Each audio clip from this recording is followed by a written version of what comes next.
Fala, meu povo, começando mais um Ninguém Ouve podcast. No programa de hoje, você vai aprender que com 5 ou 6 retas é fácil fazer um castelo. Então, segura só um minutinho que eu tô de volta logo após a vinheta. Valeu!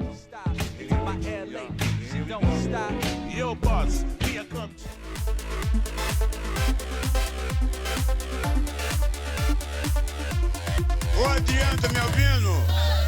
Uou! Estamos de volta, meu povo, e no programa de hoje vamos falar com Carol Van Lume.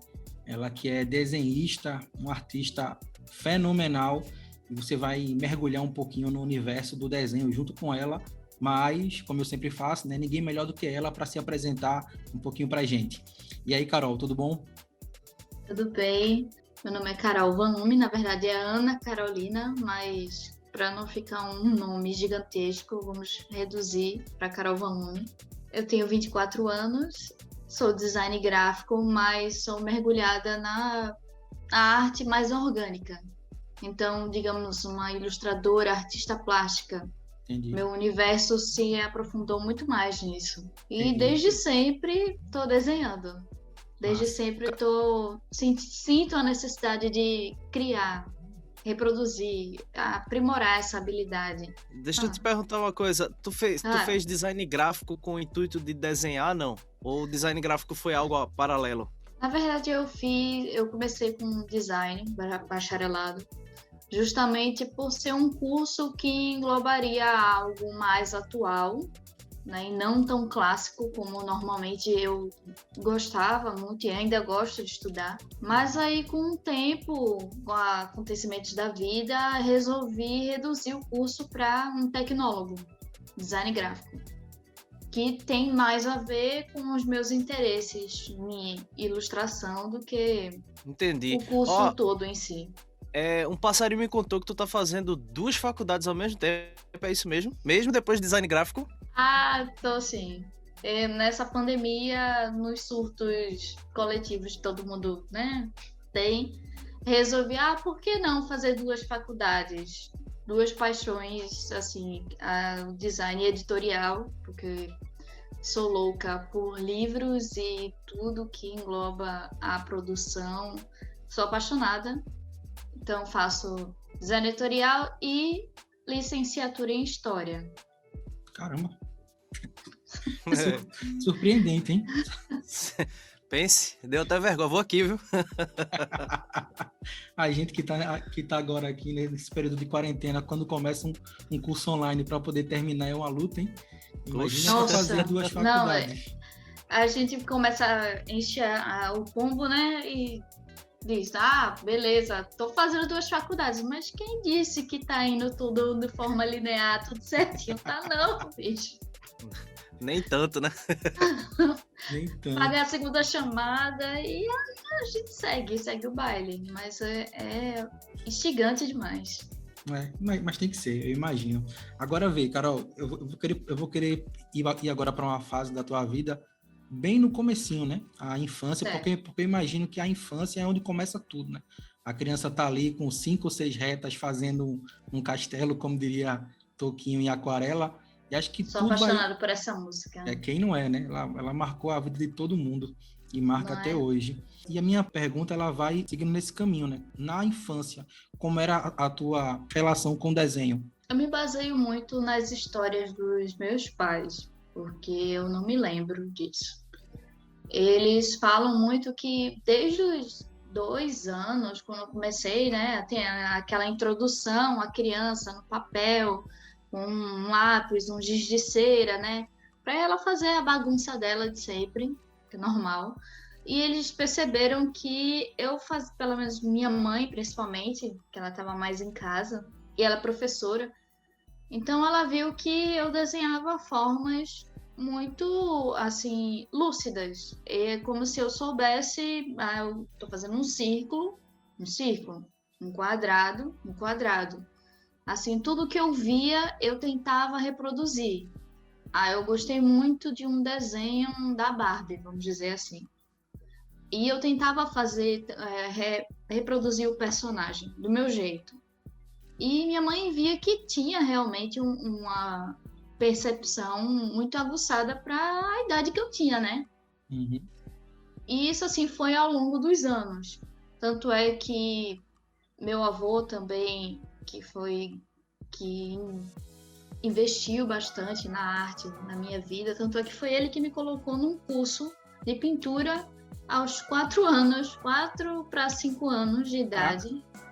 Aqui perto de casa tem um ateliêzinho onde senhoras de idade praticam pintura a óleo, que é uma técnica muito clássica e, diga-se de passagem, difícil, porque requer muitas regras, mas aí meu avô botou na cabeça, não, ela consegue. E aí a professora estava desdenhosa, disse, não é possível. Ele, não, fique só um dia com ela. Se você gostar, se você achar que ela é capaz, ela continua. Ela, tá bom. Eu tenho esse quadro até hoje, no caso, meu avô tem, ele mora no mesmo bairro que eu. Eu fiz esse quadro em 2 aulas, que estavam lá, eu não sei quanto tempo, na verdade, mas foi muito rápido. E ela ficou impressionada. Foi uma paisagem simples, com algumas árvores, algumas coisas, mas você olha assim, não foi feito por uma criança de 4 anos. Tanto é que muita gente acha que é fake. Acha que foi outra pessoa. Foi outra pessoa que fez. Tu já tinha um traço, né? Um traço assim, ou seja, as formas tu já conseguia dar um entendimento. Tipo assim, por exemplo, uma menina de 4 anos desenha uma árvore, mas não é só um palito e uma bola. Tu já tinha uns tracinhos, né? Pra indicar que aquilo era uma árvore. Dava pra ver que tinha um entendimento de perspectiva, assim, conseguia entender que ali tinha uma profundidade. Uma profundidade, tinha iluminação dos troncos. Do jeitinho mais rústico possível. Sim. Mas a sombra da árvore no chão, coisas assim, né? Sim. É interessante. Acho que também um ponto importante, assim, um ponto importante que eu acho é que assim, tanto a tua mãe como o teu avô, ele viu isso e viu mais do que simplesmente isso, né? Porque o que acontece hoje em dia, eu imagino, para quem tem filho, né? Por exemplo, eu tenho um filho, uma criança em casa. Então ele pinta aqui, né? Ele faz uns traços aqui, mas assim, eu enxergo aquilo com uma brincadeira. Então, assim, é algo que ele faz ali para passar o tempo e simplesmente daqui a pouco isso passa, né? Mas aí acho que tanto a tua mãe como o teu avô enxergou aquilo como algo a mais, né? Então, assim, acho que isso é um ponto importante de ser levantado aqui, porque acho que os pais também têm que ter essa percepção, né? Enxergar algo a mais no que o filho está fazendo, porque às vezes parece que é só um rabisco, entendeu? E não é. É algo a mais que está ali por trás de um simples rabisco, na verdade. Assim, minha mãe era alfabetizadora, então ela tinha muito contato com criança, principalmente na idade que eu estava. Então ela me ensinou muito a não só, né, a me expressar artisticamente, como também na escrita e tudo mais. Ela me ensinou, assim, me mostrou muitos livros, eu sempre fui influenciada a ler muitos livros infantis, ela lia para mim, depois eu passei a inventar as histórias, eu não sabia ler, né? Então eu gostava ainda assim, sozinha, via as imagens e criava uma história eu mesma com as imagens que eu tava vendo. Caramba, que massa. Tô dizendo assim, contando assim, que isso me influenciou muito a querer criar, a sentir a necessidade de criar, ou reproduzir as imagens que eu achava bonito. Olhar, isso faz, na minha opinião, com que você tenha um olhar muito diferente para as coisas, para o mundo. Você enxergue e aprecie os pequenos detalhes. Carol, tu chegou a tentar desenhar aqueles desenhos de livros, aqueles livros de escola que eram chamados de livros paradidáticos, que as professoras davam pra gente fazer a prova do livrinho? Sim, minha nossa, eu tinha uns trabalhos no colégio, envolvia muito isso, e adivinha quem tinha que desenhar? Carolina! A desenhista da sala de aula era a Carol. Desenha pra mim, era o que eu mais escutei. Me desenha pra mim. Ai, Carol, na aula de artes eu ficava e pior que eu não gostava muito dessa atenção. Acredita? Eu ficava, não sei, eu ficava um pouco constrangida, porque na minha cabeça, se eu fazia aquilo, todo mundo sabia fazer. Eu não tinha essa noção. Só quando eu fui crescendo é que eu fui entender, né? Parece que é invenção, né? Porque parece uma coisa óbvia, mas para mim na época não era. Era, não sei, natural, digamos assim. Sim, eu entendo isso, imagino. É tipo assim, acho que eu era criança, né, junto com o Romero na escola e acho que talvez com 13, 14 anos, né, Romero? Tu já tocava teclado na escola e assim, sempre que tinha qualquer coisa que envolvia música, chama Romero, sabe? Chama Romero para tocar, vai vir um padre na escola, chama Romero. Aí tem uma festinha, chama Romero. É bem Eu isso. só pegava né? em bomba. Agora, sim, um ponto importante sobre isso é que, assim, desde sempre a arte tem um papel importante, né? Seja na escola, no cotidiano, porque sem ter a pintura, sem ter a música, sem ter o teatro, a vida não é nada, né? É só um dia atrás do outro. É um erro, alguém disse isso. Sim. Tanto é que eu entendo que a arte é a única, são uma das únicas coisas que permanecem, né? Da humanidade aqui no nosso planeta. A humanidade se vai, mas o que resta são esses vestígios artísticos, nossas formas de expressões. Carol, vale salientar aqui que no momento que eu tinha 13, 14 anos, que quando tinha música na escola eu era chamado para tocar, Miquéias, ele era feito tu, ele escrevia poesia nessa mesma época. Então tu escreveu poesia ali com 13, 14, 15, 16 anos. Era um poeta mesmo, o poeta da escola era ele. Eu era o músico, ele era o poeta. E tu escreve poesia também, né? Ultimamente tu tá postando as poesias antigas, né? Que tu tinha de quando era... Sim, eu tinha vergonha, porque era, assim, algo muito íntimo, né? Assim, uma forma de expressão de... Vou desabafar através de poemas, da forma... influências ultra romantistas e não sei o quê. E geral, né? Galerinha da escola era do mal, né? Criança, às vezes, é uma coisa complicada. Tirava onda com a minha cara, valendo. Então, eu guardava no meu caderninho verde. Eu comecei a escrever em 2006. Tu era a criança sensível da coisa, entendeu? Aí as crianças sensíveis, velho... Mas, velho, ó, um mundo assim, veio assim... Eu digo isso porque eu sou essa pessoa, né? E na escola eu era muito mais. Acho que o poeta enxerga o mundo assim como ele tem que ser visto, sabe?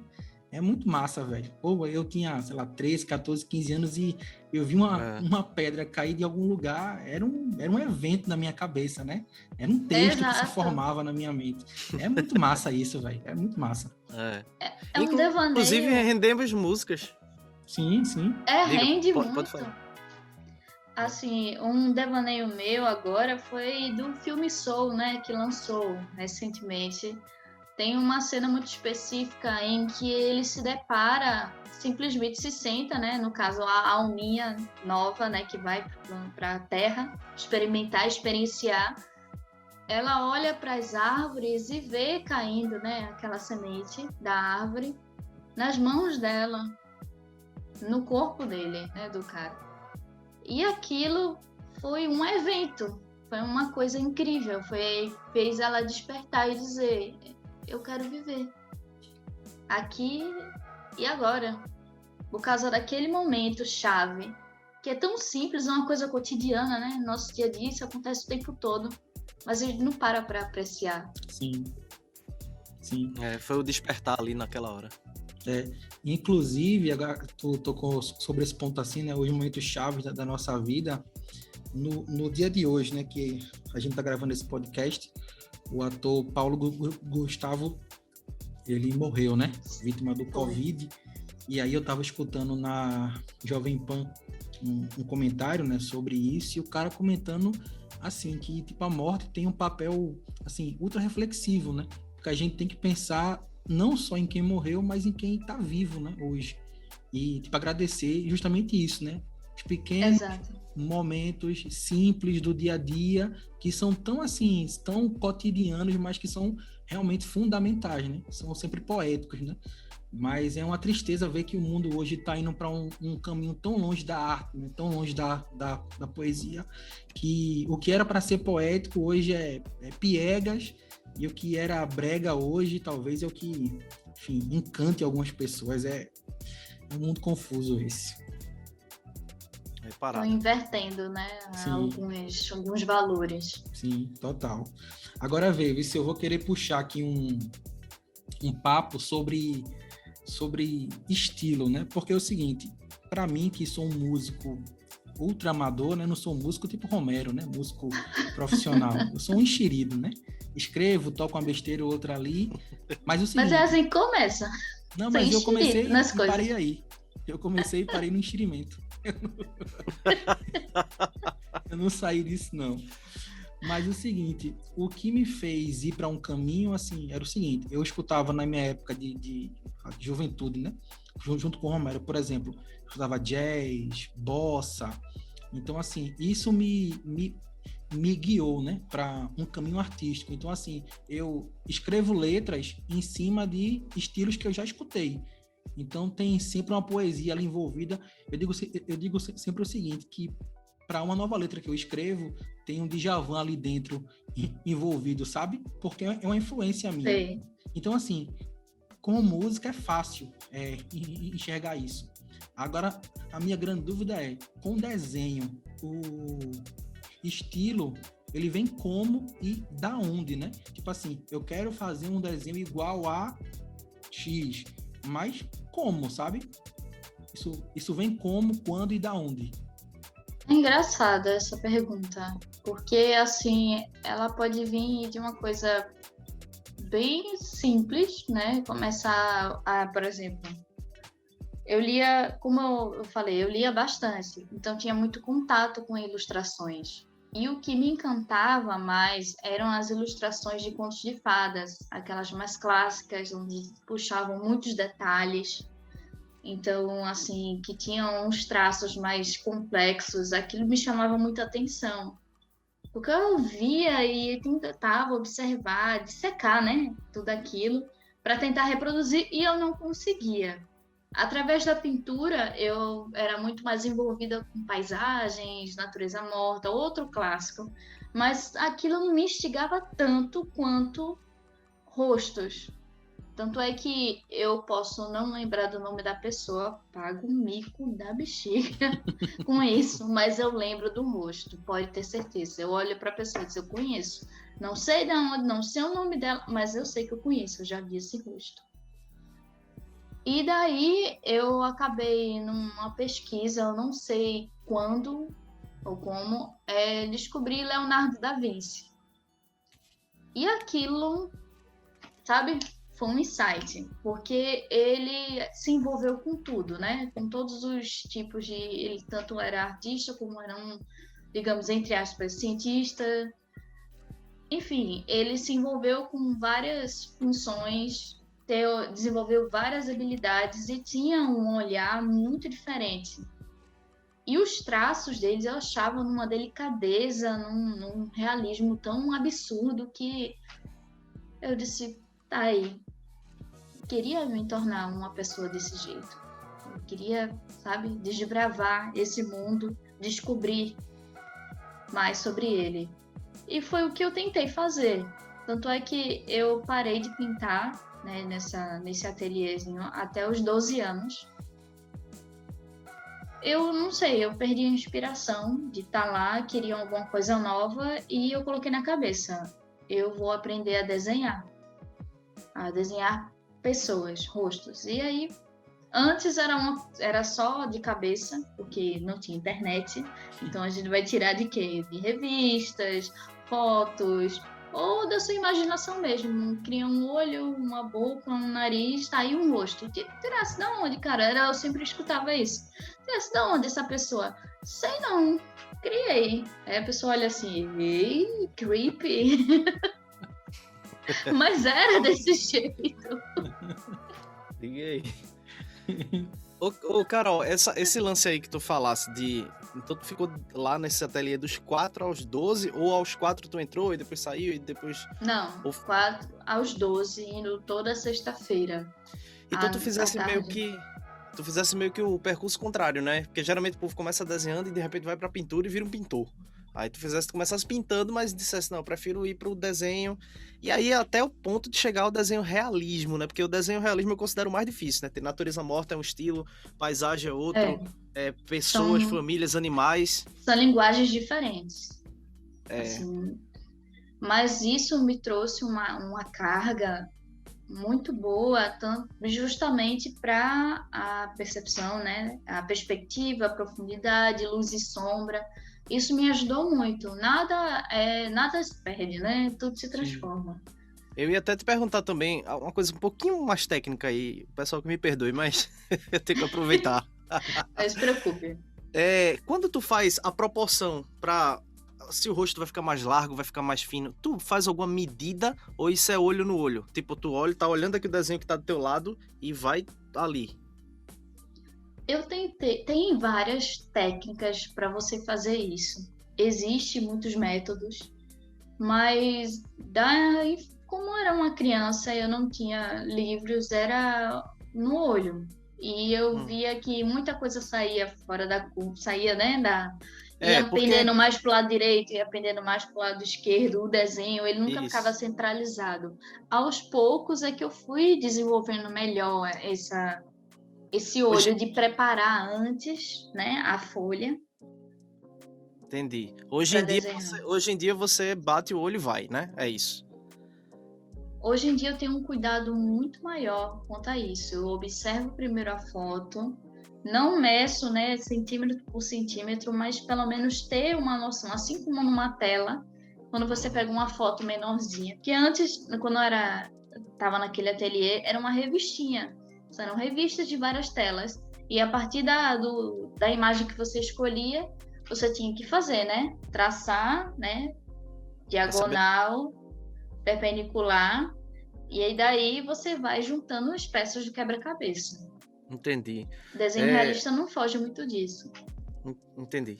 A técnica de lápis, essas coisas todas, aí a gente pode seguir, porque se for entrar no universo técnico... É a questão do esboço, né? O esboço. Olha, vamos esboçar, rabiscar mesmo. Não existe frustração maior. Não existe frustração maior para um desenhista do que você desenhar e a pessoa saiu, tipo, muito mais gorda ou muito mais magra. Bicho, Nossa, sim. É melhor que você olhe para um rosto de uma pessoa e desenhe um cavalo do que você transformar uma pessoa numa pessoa diferente. Apesar que desenhar um cavalo é muito difícil, vou te contar, viu? Eu tenho uns quadros aqui muito e ainda mais olhando para um rosto normal, né? Ainda mais olhando para o rosto humano. Desenhar um cavalo, rapaz, é melhor ir para outra profissão. Ai, meu Deus. Desenhar é uma coisa muito cabulosa. Você demora horas e horas da sua vida, se não um dia inteiro ou vários dias, dependendo da dificuldade. E às vezes não é nem dificuldade, é pelo trabalho mesmo, é ser trabalhoso. Você sabe o tempo e o quanto você precisa dedicar para que aquilo fique mais fiel possível. Então você vai reajustar sombra e luz o tempo todo. O esboço é a parte mais fácil. O negócio é fazer aquilo ganhar vida e você se reconhecer ali, ou reconhecer a referência em si. Sim. Vê só, Carol, eu queria agora te perguntar um pouquinho sobre influência, certo? Mas assim, indo para uma outra perspectiva agora. Eu vou dar aqui um paralelo, tá? Para chegar até onde eu quero chegar. Certo. Tem um cara assim que eu admiro muito, né? Que é um artista sensacional, que é o Ed Mota. E assim, o que me encanta no Ed Mota é porque ele é um músico excelente, mas ele usa outras artes como influência para a sua música. Então, tipo, o cinema, o gibi é uma influência gigantesca nas músicas do Ed Mota, né? Então, isso acaba assim, ele vai ver um filme e já tá pensando numa música, ele já faz um arranjo e cria um disco, sabe? Em cima de um filme que ele viu ou de um gibi que ele leu e tal. Assim, isso é muito massa porque é uma referência de outras artes na arte dele, que é a música. E agora eu quero te perguntar sobre isso. Se para a tua arte, né, que é o desenho, se outras artes influenciam ele. Então, assim, tu tá escutando uma música, por exemplo, aquilo dá um estalo na tua cabeça, tu, vou fazer aqui tipo um desenho, ou tô lendo um livro, ou tô vendo alguma coisa, sei lá, um quadro na rua, e aquilo me inspira para fazer a tua arte. Isso funciona também contigo? Com certeza. Música clássica, música erudita, ou música também popular, MPB, que tenha um significado, que cause uma sensação, que tenha uma letra, que tenha, né, aquele insight, aquela transformação dentro de você. Eu não sei se isso acontece, né? Pode ser uma loucura da minha cabeça, mas escutar uma música para mim, hoje em dia, principalmente, é como eu me sinto diante dela, como ela faz me sentir, se ela tem algum significado para mim. Porque eu não tô mais numa vibe, vamos dizer assim, de ficar escutando só por curtir. Sim. Então eu vou muito para artistas, infelizmente ou felizmente, mais melancólicos, mais poéticos, vamos dizer assim. Um artista popular que eu tô andando escutando muito é Lana Del Rey. Conheço. Muita gente não curte justamente por essa vibe mais triste, mas tem umas músicas que ela vai lá de cima, depois desce e você tá envolvido. A Aurora também é outra cantora que me influencia muito, eu me identifico muito com as letras dela, que falam sobre você não se sentir pertencente ao lugar. Porque eu sempre me senti muito diferente. Eu nunca podia ser 100% eu mesma para as pessoas, porque normalmente causava estranheza. Uhum. Eu acho que também por eu ter sido uma criança diferente, fora da caixinha, que enxergava e falava sobre coisas que não causavam interesse a outras crianças, porque eram crianças, né? Não tinha por que culpar, mas na época machucou bastante. E isso me moldou muito, assim, me poldei muito a não mostrar essa Carol muito intensa, com sentimentos. Então, eu acho que esse tipo de coisa acontece muito na poesia. Quando acontece alguma coisa, quando eu escuto uma música, ou quando eu vejo um filme e aquilo, sabe? Recentemente, por exemplo, eu escrevi um poema chamado Carta ao Futuro Amor. O que é que eu estava fazendo no dia? Eu estava terminando de ler um romance. E aí me veio aquela coisa gostosa de você ler sobre uma pessoa estar apaixonada. Eu não estou apaixonada no momento por ninguém, mas aquilo, assim, sabe? Me veio a vibe. E aí eu escutei uma música de Aurora chamada Exist for Love, Existir para o Amor. Pronto, aí lascou, porque eu entrei mesmo na onda, a pessoa parecia que estava chapada, mas não estava. E aí eu escrevi. Foi assim, sabe, transportei como eu me sentiria apaixonada com a cabeça que eu tenho de hoje no poema. E aí foi. Acontece muito isso, principalmente nos poemas. Eu entendo muito isso, e nas minhas épocas de escritor, né, de poeta na escola, assim, eu li uma frase de Fernando Pessoa que ele dizia o seguinte, né? Sinta quem lê. Então, a minha cabeça, ela emulava as situações, sabe? Então, assim, para eu ter que escrever sobre alguma coisa, eu não obrigatoriamente tenho que viver aquela coisa. Eu tenho que escrever algo para que quem vai vivenciar aquilo sinta o que eu estou escrevendo. Então, assim, esse é o grande lance de quem escreve, né? Não estar dentro da história, mas escrever a história, né? Como se estivesse dentro. Então, o cara pode escrever sobre sobre um casal de idosos que estão super apaixonados e tendo somente, sei lá, uns 15 anos de idade, sabe? E eles sabem encontrar um sentimento de um idoso de 80 anos de idade e tal. Isso, assim, acho o grande ponto-chave, né, de quem escreve. Então, assim, isso é o que me instigava muito, né, a escrever. Isso acontece um pouquinho, né, com aquela música de Rodrigo Amarante, de Los Hermanos. Aquele velho moço, né? Que ele, através da escrita, ele conseguiu ver os dois lados ali bem direitinho, assim. Sim. Jogou mesmo na música o sentimento do que acontece. Isso é bonito e me dá certa saudade de uma época. dá uma nostalgia. Quando vê hoje, vai escrever um poema aí, olha. Eita! Poxa, que... Vai sair Miquel pra escrever um poema, Carol pra escrever outro e eu pra dormir.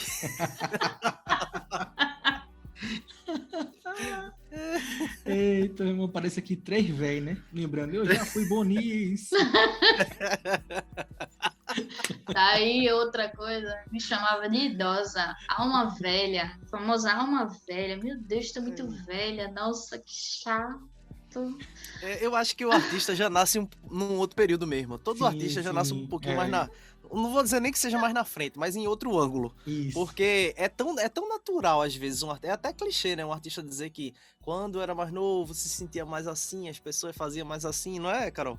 Eu também, foi o mesmo jeito, velho, mesmo jeito. O pessoal tirava onda com o meu teclado, tirava onda porque eu ficava em casa estudando, porque eu não ia jogar bola, tirava onda porque eu desenhava, porque eu fazia... enfim, faz parte.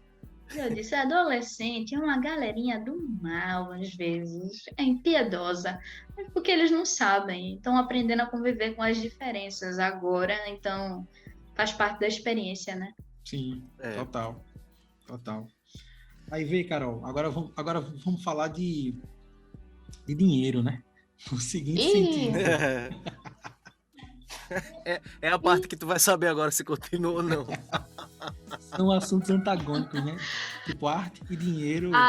Tão lindo arte, mas quando se trata de dinheiro, a galera sai correndo. Que eu ia te fazer, Carol. Se hoje tu vive só da tua arte, assim, eu vivo hoje exclusivamente de fazer meus desenhos, e se tem condição de viver com isso hoje em dia ou não. Hoje é um hobby que eventualmente te pode gerar algum tipo de dinheiro ou não, é só um hobby que não me gera nada. Começou como um hobby, né? Como todas as habilidades acabam se iniciando. Eu comecei agora nesse ramo. E assim, vou focar agora para ser exclusivamente ilustradora, viver de arte e encomendas. E assim, é difícil, porque ao mesmo tempo que é gratificante, que você vê muita gente interessada, muita gente elogiando, mas quando se trata de valor, não é todo mundo que dá esse devido valor para o que a gente faz. Acho que é fácil. Ao mesmo tempo que acha difícil, mas na hora de dar o dinheiro, não, é uma filha. É só um lápis e um papel. É aquele negócio, valeu, amigão. Tapinha nas costas e Deus te abençoe. Me desenha, me desenha, lasca, bicho. Sim, eu tenho Pix, vai pagar. Aí a pessoa, obrigada, quero mais não. Mas é dedicação, é você encontrar as pessoas certas, é você... Assim, é uma escala, é um efeito dominó, eu digo. Porque se você faz bem um trabalho para uma pessoa, a outra pessoa indica você, que vai indicando, e assim as coisas vão acontecendo, né? Faz parte do network. Pronto, era outra coisa que eu te perguntar, se por acaso tu já pensasse, por exemplo, em dar um curso, né? Tipo online, porque assim, hoje em dia o que mais tem é curso online sobre qualquer coisa, né? O que você quiser aprender, você encontra na internet. Também não sei até que ponto isso pode ser bom ou ruim, né? Mas, enfim, tem para todos os gostos aí, todas as qualidades. Mas se isso também não é um caminho, tentar ofertar um curso online, não sei se isso funciona também. Com certeza. Tudo é um planejamento, né, que você tem que fazer. E, assim, é muita dedicação. Não só na parte artística, como também você tem que aprender mais sobre redes sociais, como elas funcionam. Os meios, né, de comunicação que você vai utilizar para expor, porque hoje em dia tá tudo de cabeça para baixo, então você vai ter que se reinventar até nessa forma. O Carol, tu já pensou em vender teu desenho também na rua, né? Uma vez a gente tava conversando sobre isso. Não sei se foi exatamente assim que você me falou, posso estar falando diferente, mas de levar tua arte para, sei lá, talvez alguma exposição ou algo assim. Sim, era um planejamento, assim, antes da pandemia, fazer isso. Todo mundo tinha vários planejamentos antes da pandemia e teve que reestruturar, né, a ideia. O plano agora é ficar vivo, né? Exato. Talvez consegue pagar os boletos essenciais e tá vivo. Essa é a meta. Ô, Carol, naquela época que tu tava... uma pergunta um pouco fora do contexto, mas dentro de desenho. Naquela época que tu tava começando a se especializar, quando o teu desenho tava começando a subir de nível, tu já tinha... Porque assim, tem muito isso. Tu já tinha certeza de que tu ia chegar nesse nível de realismo que tu faz hoje? Porque eu, pelo menos, tinha certeza que não ia chegar nunca no meu desenho. Mas com música eu já tinha alguma certeza. Eu sentia que eu ia chegar até tal nível. Tá vendo? É aquela coisa. Quando você gosta realmente daquilo e deseja para si aquela habilidade... No meu pensamento, naquela época, eu era uma criança, mas eu tinha certeza que se eu me dedicasse, eu ia chegar em algum momento. Então, eu tive... É uma perseverança, é uma paciência que você tem que ter com os seus processos. Não é porque que não ficou bom agora que não vai ficar posteriormente. Principalmente a frustração. Você fica tão frustrado, porque eu também ficava, que dá vontade de jogar tudo fora e fingir que nada aconteceu. Mas aí você tem que guardar. Guarde, respeite o seu processo, quem você é no momento, porque depois você vai revisitar e você vai ficar encantado. E naquela época, com aquela idade, com aquela cabeça que você tinha, você já fazia isso. Não que ainda tinha que fazer. Sabe? A percepção muda. Sim. Tu guarda todos os teus desenhos, Carol, antigos?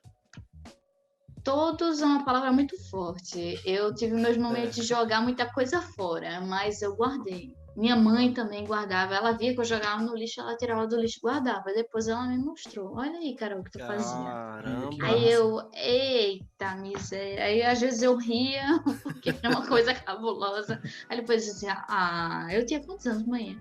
9 anos. Eu, cara... Realmente. 9 anos, velho. Meu Deus do céu. No caso de Carol, ela começou bem mais cedo com o desenho do que eu com música, tá ligado? Que eu vim começar com 12 para 13. Sim, sim.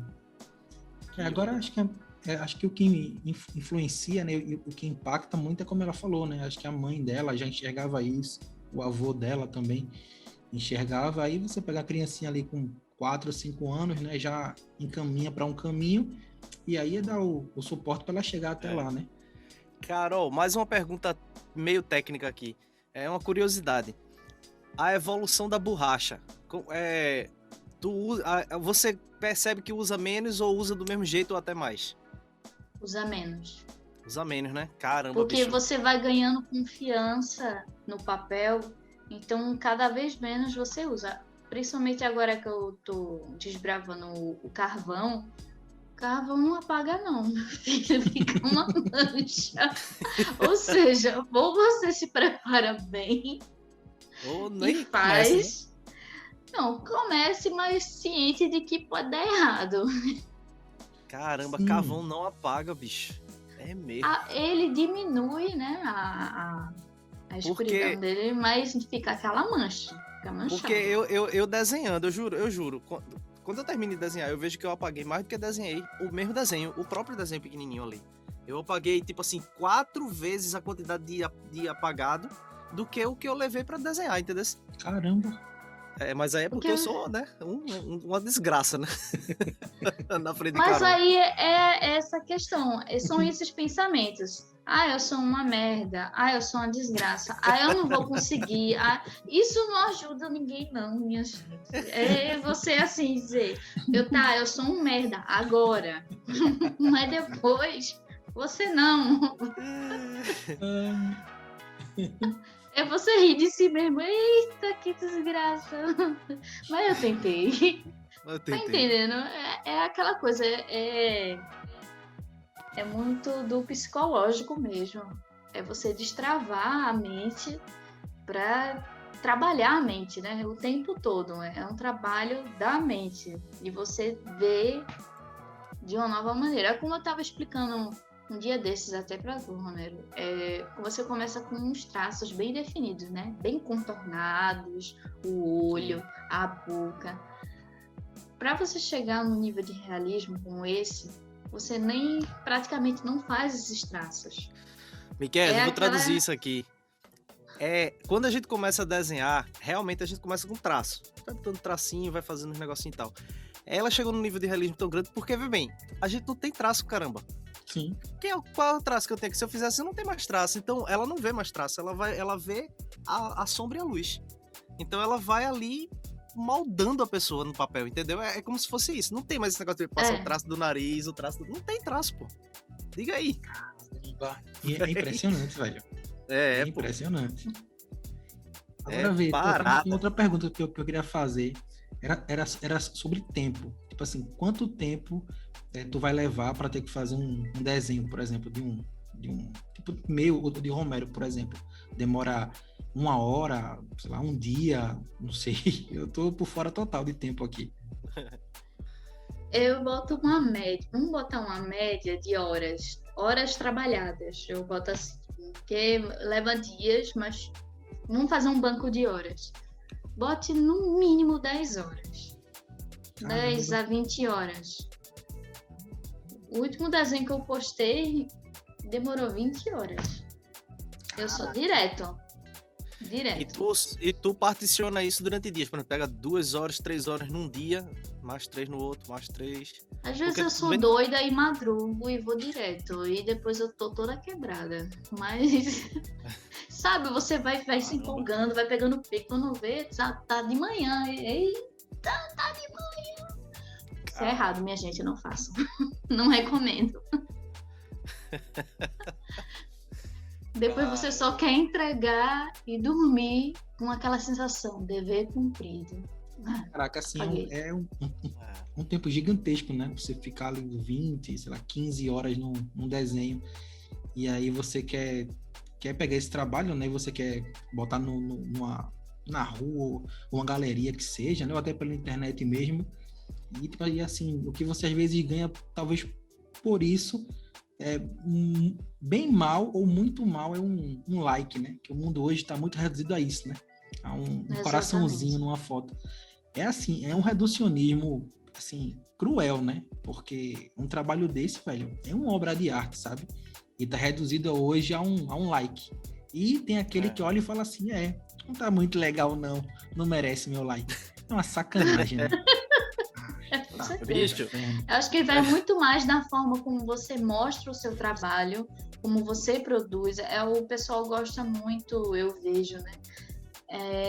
A forma como você faz. Ele quer ver você fazendo, quer ver que você prove que é você que está fazendo aquilo, que é seu. Que hoje é muito fácil você manipular um desenho e dizer que é seu. Tem casos de gente que rouba, pega mesmo. Seu trabalho, as fotos, seu trabalho posta, não sei disso, fui eu. E ganha dinheiro com isso. Na internet, com isso, assim. Sacanagem. Olha, assim, é uma confusão no mundo artístico. E tem muita gente hoje em dia que desenha e que mostra o seu trabalho. A concorrência é muito grande. As técnicas são variadas. Então, nossa, você tentar focar. E é isso que eu tô tentando, me encontrar nesse sentido. Porque eu cheguei a um ponto que eu desbravei tantas técnicas diferentes que eu não sei mais Quem eu sou?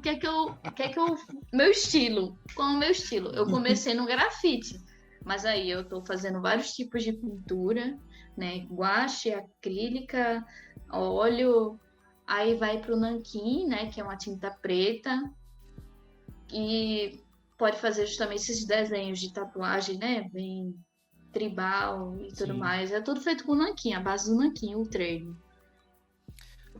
Carol, Cada um tem. Nossa, minha cabeça explode de vez em quando. Carol, vale uma pergunta aí que você falou. Eu não sei mais onde eu estou. Você se preocupa em ter uma identidade? Eu não acho que eu deveria ter uma identidade definida, e sim várias habilidades, até porque ser um camaleão. Eu admiro, acho que eu peguei muito dessa influência justamente de Leonardo da Vinci, por isso. Eu chamo ele de Leozinho. Leozinho me influenciou em muita coisa, justamente a ser várias coisas, não ficar numa coisa fixa. Eu sinto pela necessidade, é uma coisa muito pessoal minha, necessidade de descobrir, curiosidade, como uma pessoa faz isso. Então, que técnica ela usou? O que ela pensou? Porque você pode mesclar, ainda tem isso, pode mesclar técnicas diferentes. Sua cabeça se revira várias vezes. E a melhor parte é quando você finaliza e dá aquela, sabe, você fica totalmente extasiado. Sim. Eu consegui finalizar isso daí. É uma tortura psicológica que no final tem uma recompensa. Cara, é praticamente como ter um filho, né? Assim, você vai parir um desenho, bem complicado, mas o final é sempre muito gratificante no final de tudo. É mais pela cobrança, né? As pessoas cobram muito isso. Você precisa ter sua identidade, mas se você for ver, como eu gosto muito de história, inclusive eu estou fazendo, você vê, eu já li muito sobre artistas, né? A história deles, e para eles encontrarem os seus estilos, muitos deles estudaram anos e anos. Picasso mesmo, ele era artista clássico, aprendeu no Belas Artes, teve a melhor educação artística possível. Então, ele, por ele mesmo, decidiu, qual é a palavra para isso? Glorificar, talvez, a arte dele, né? Isso me lembrou um termo no MasterChef. Você pegar um prato e fazer ele de outra forma, apresentar ele de outra forma. Desconstruir isso daí. Achei a palavra. Ele desconstruiu totalmente a arte para ele, porque ele queria quebrar esses paradigmas. Queria se expressar de outra forma. Na verdade, eu vou até desconstruir a minha pergunta, porque, tipo, às vezes, hoje em dia, muita gente em busca de identidade, né, e autoridade no que faz, estão virando verdadeiros antidesenhistas, né? Aí eu não sei se eu estaria falando aqui da tal arte moderna, assim, mas não quero entrar nesses méritos, não. Mas tem muita gente que, às vezes, por causa de querer ter uma identidade, termina fazendo qualquer coisa, porque pode dizer assim, esse risco é meu. E na base da repetição, e só vai repetindo aquela mesma técnica, é massa, é incrível, mas para mim, pessoalmente, eu vou acabar ficando enfadada. Entendi. Aquilo vai deixar de ser prazeroso para mim. Ou seja, é melhor tentar coisas novas, né? É isso aí. Sim. Acho que é de cada um. Tem gente que ama fazer sempre o mesmo estilo porque quer mostrar a sua identidade é baseada ali. Eu acho lindo, mas comigo não funciona. Pelo menos ainda, não sei. Eu tenho 24 anos, né? Tenho um tempinho aí para descobrir até lá. Vê só, eu queria agora ir para uma área mais polêmica, né? Vamos botar assim. Vamos lá. Que é o seguinte, uma conversa que eu tenho com o Romero constantemente é sobre a definição do que é arte, ou do que é belo, certo? Vamos colocar assim. Porque isso é uma grande interrogação, né? Existe o que é belo para mim, o que é para Romero, o que é para Carol. Existe o que é belo universalmente e o que não é belo também universalmente, individualmente. Aí a grande pergunta é possível que a Carol enxergue o belo tanto num quadro do Da Vinci quanto num grafite que ela veja numa periferia aqui de Pernambuco, por exemplo? Sim, a resposta 100% sim. Eu consigo enxergar porque eu acho que depende muito da forma como você se expressa. Se isso tem alma, é você sentir como a pessoa fez, em que contexto ela está inserida, a história dela, tem a história dela em cada traço, na forma como você faz. Claro, tem vários tipos de coisas de arte que são consideradas e nada mais é do que a gente chama de arte de massa, né? Para as massas. É só para venda em massa. E tem outro que você vê que tem ali. Tanto é que eu amo ver desenho infantil, desenho feito por crianças. É uma coisa que eu sou apaixonada, porque eu vejo nascer a pessoa desenvolver ali, a semente, né? Que está começando a germinar. E cada uma tem a sua história, cada uma tem a sua percepção de mundo. Eu acho que é isso que é belo. A percepção de mundo de cada pessoa, porque cada cabeça, cada mente é um universo, se for parar para pensar. Então não há um certo, um errado, não há um belo, um feio. Até Platão fala sobre isso. Né? Já é uma questão muito filosófica. Sim, sim. Então, não existe o belo. Então, se não existe o belo, o desenho de palitinho que você faz que diz que é feio, quem disse que ele é feio? Só você. Total. Eu quis pegar essa pauta, né, e trazer para cá esse assunto, porque um dos caras assim que eu tipo, admiro muito, assim, eu não sou um grande apreciador, nem um grande conhecedor, né? Mas dos poucos caras que eu admiro é um nova-iorquino, eu acho. O nome dele é Basquiat. Não sei se você conhece. Ele já morreu, né? E assim, ele era um cara bem urbano, sabe? Ele pintava em paredes, em prédios e tal. E morreu super jovem, assim, também. Mas assim, ele tinha um traço bem urbano, sabe? E visceral, assim. Tanto que ele morreu super novo, de overdose e tal. Mas, inclusive, na época, ele foi o primeiro namorado da Madonna. Só que na época, ela ainda não era ninguém, né? Assim, ninguém sabia quem ela era na época. Sim. Mas, assim, então ele foi um cara, assim, super controverso, mas um artista fundamental, assim, excelente ele era. Uma pintura, assim, muito massa. E assim, é a minha linha, né? Se é que eu tenho alguma linha artística para pintura, se eu fosse pintar, seria por esse caminho. Acho que Basquiat é um cara que eu admiro muito, mas que outras pessoas enxergam ele simplesmente como rabisco, sabe? É tipo uma criança que jogou um balde de tinta numa parede branca e tá chamando isso de arte, entendeu? Isso me incomoda um pouco, porque essas percepções, né, entre o que é belo ou não, tem que acabar, né? Assim, não sei se tem que acabar ou se tem que ser ressignificada, né? Para que a gente entenda que tanto um Da Vinci pode ser lindo, quanto um pintor lá da bomba do Emetério, também que pinta as paredes lá com a sua arte, com a sua expressão, também é lindo, ou tanto quanto, né? Ou tão mais, ou tão menos, enfim, depende de quem olha no final de tudo. Deixou bem reflexiva. Mas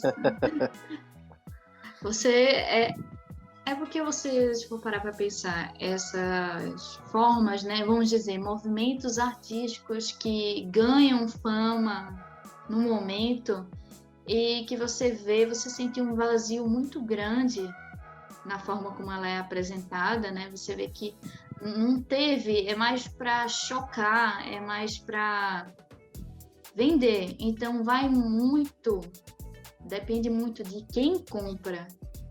Sim. E quem compra no mercado da arte é quem normalmente dá o significado do que é belo e do que é considerado arte. Então vai depender muito dessas pessoas. E a gente, infelizmente, depende sim Porque quem compra são as pessoas que têm poder aquisitivo. Então, essas artes são vendidas numa tela branca de milhões e milhões. Pode ter um significado X que o artista deu, você não sente a mesma coisa, porque, claro, cada um tem a sua percepção, e é vendido por milhões. Justamente por quê? Por que isso acontece? Porque tem gente que compra. Tem mercado para isso. Você não é questão de... Vai depender do artista. Não é o artista que dá significado à arte, e sim as pessoas que compram. Isso é chocante, se for parar para pensar. Sim, total. Isso é uma questão totalmente polêmica.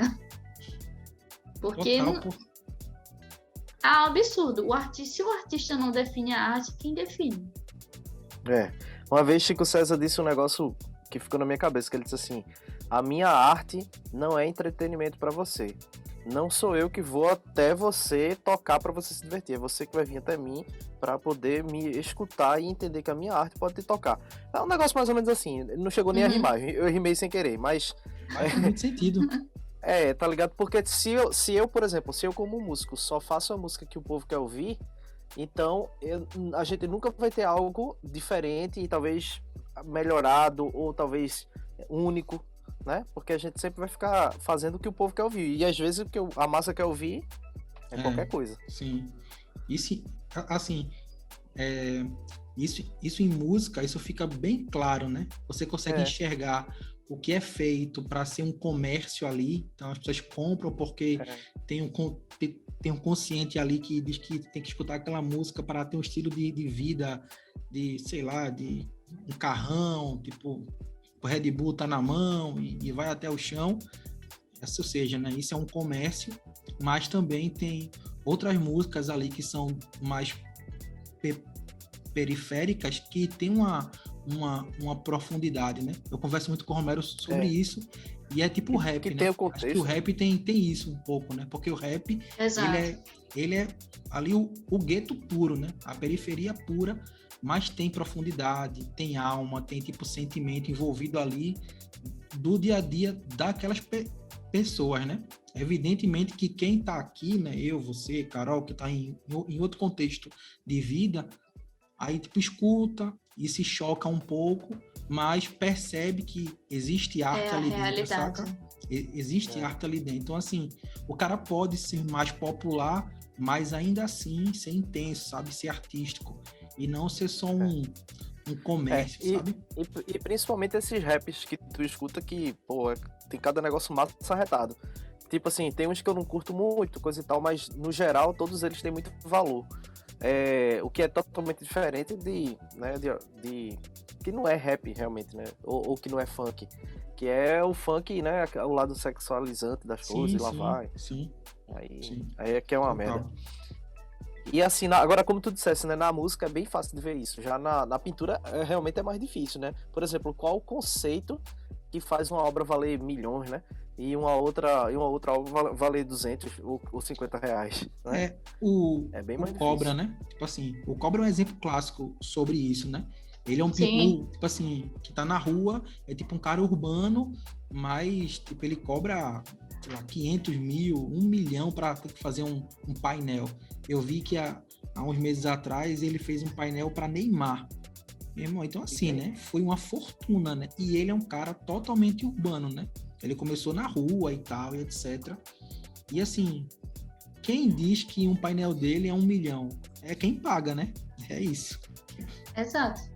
É justamente o que eu estava dizendo. Tem a arte comercial, né?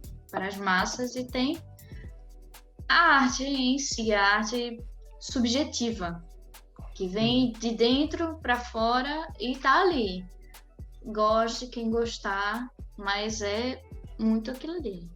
Vê só, a gente tá aqui já com mais de 1 hora de papo e é incrível, né? Assim, quando você começa a conversar aqui no podcast, vai assim, passa 1 hora voando, é impressionante. É verdade. Passa muito rápido. Mas eu queria encerrar, Carol, a conversa estilo o Antônio Abujanra do Provocações. E esse foi o podcast mais certo para isso. Como ele diria, Carol, o que é a vida? Bom pra caralho. Me lasquei. O que Vai, é Carol, a agora é vida? contigo. A vida é um trem. É um trem que às vezes a gente perde a estação. Eu tô rindo, mas eu tô chorando. E às vezes a gente consegue chegar na hora. Você tá preparado para, né, as Eita, errei a palavra. Os imprevistos. Isso. Os imprevistos que acontecem na nossa vida, né? Eu não sei se isso vale, mas todo mundo tem seus problemas. Não existe dor maior, dor menor. Existe a dor. Mas ela faz parte justamente para conhecer a nós mesmos e conhecer aos outros. Gerar e entender a empatia. Porque se você está feliz o tempo todo, você nunca vai conseguir enxergar o outro, enxergar o próximo. E eu acho que a vida vai muito disso. É você conhecer a si mesmo, desbravar a si mesmo e desbravar outros mundos que são outras pessoas. É experienciar esses mundos. Entendi. Carol, o que é a vida? Eu não falei não, foi? Falou, mas eu quero mais. Você já assistiu Antônia Burjan? Eu acho que ela não viu, Miquel. Não. A gente Sorry. entra mais profundo sobre o que é a vida. O que é a vida? A vida são ciclos. Né? Assim, já vocês estão rindo de mim. Mas é uma pergunta tão difícil. Mas é como eu falei, a vida é dor, mas tem valor em tudo isso. Em tudo que você vive. Você pode ir do fundo do poço e vai ter que escalar esse poço até o topo dele e respirar de novo. E Carol, o que é arte? Pegou pesado. Mas o que é a vida? O que é arte? No meu caso, arte é você dar à vida, ter uma espécie de força criadora. Olha que chique. E dar a vida a uma imagem, a uma foto. Eu pego muitos trabalhos de você restaurar, de restauração. Pegar uma foto antiga de uma pessoa já falecida ou já muito idosa e refazer.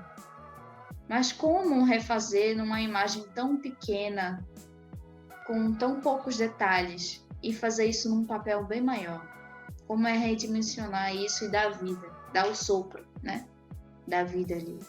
É uma responsabilidade muito grande, tá? Até falando para Romero, não é um desenho qualquer, não é um rabisco qualquer, é uma foto que vai durar décadas e décadas na parede de uma pessoa. E ela vai ter que reconhecer aquela pessoa ali, nos traços que eu fiz. Eu acho, para mim, é uma responsabilidade muito grande. Então, eu dou tudo de mim. E a arte é isso, é a entrega total de tudo, da sua alma para a outra, para dar vida à outra, que é o desenho. É isso aí. Chegamos lá. Carol, muitíssimo obrigado pela participação aqui no podcast. Foi rico, foi inspirador e foi muito massa, porque é um tema que eu e Romero a gente ama, né? Quando se fala de arte, a gente sempre fica empolgado para conversar com quem tem esse espírito, né? Esse pensamento e esse coração ligado à arte. Sim, muitíssimo obrigado pela paciência e pela disponibilidade de estar compartilhando um pouquinho aqui com a gente sobre o seu coração. Nossa, eu que estou honrada, né? Eu nunca participei de algo assim, é muito importante. Adorei mesmo. Foi Massa. incrível. Obrigadão mesmo. E aí, ó, quem chegou até aqui com a gente, lembra até que você pode escutar esse episódio no Deezer, no Spotify, no Google Podcasts, Apple Podcasts, e no YouTube também o áudio vai ficar lá. E compartilha, manda nos grupinhos de WhatsApp, de Telegram, manda para a família, enfim, manda para todo mundo, porque é importantíssimo que mais gente consuma e escute podcast. E, enfim, aqui é o lugar certo para a gente falar sobre tudo, inclusive nada, porque afinal ninguém escuta podcast. Até a próxima, tamo junto e aí, valeu!